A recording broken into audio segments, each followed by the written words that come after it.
What are some of those little techniques, just a few if you can, that make us care about a character? So for character, and I talk about this in my Pixar seminar, so because they masters of this, they tell stories about toys, about monsters, about bugs, about robots, right?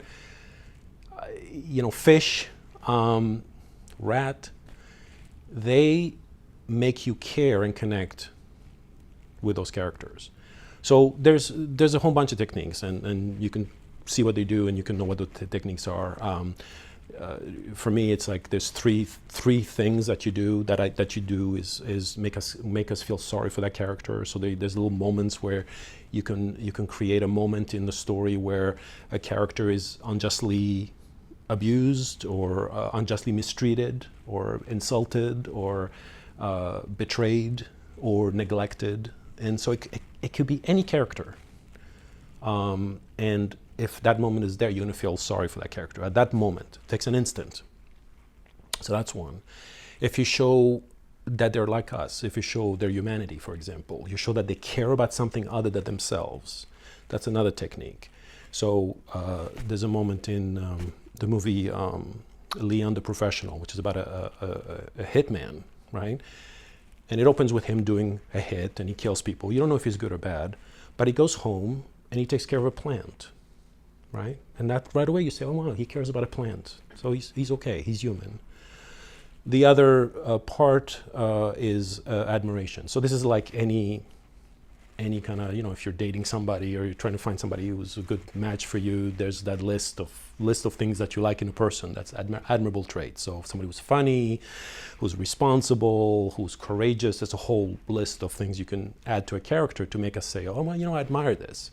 Usually they're like the best at what they do. They're like the best, the best ad executive or the best agent or the best cop or the best driver. They're courageous. There's a whole bunch of them. I mean, I have the list is all in the book. There's all these lists of things you can do.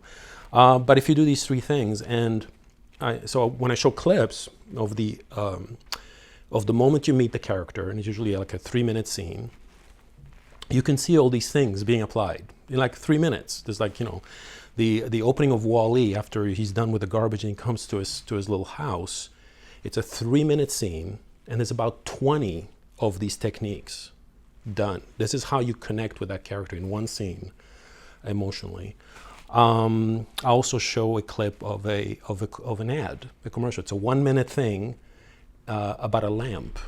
It's a great ad for IKEA, award-winning commercial, where they make you care emotionally for the lamp, right? And the joke about it is that the guy comes on and says, you probably had feeling for these lamps. That's because you're crazy. The lamp it's only a lamp. It's, and the new one is better, the new lamp to replace it. So, but anyway, it's great. It's amazing once you know those techniques and then you see them in action, you go, oh my God, And I kind of always feel, I always give this caveat to my students and to anybody who hears me speak, that if you love stories, if you love films, and you don't want me to destroy the illusion, do not listen to me, because I feel like I'm one of the magicians who give you the trick of how it's done, and then you see the trick and it's not the same anymore. So I always feel bad about that, because once you know the techniques and you see a film, you're going to see them everywhere all the time, and it's going to kind of ruin it for you. So just fair warning right there that this is how we do it, and that creates that effect. So.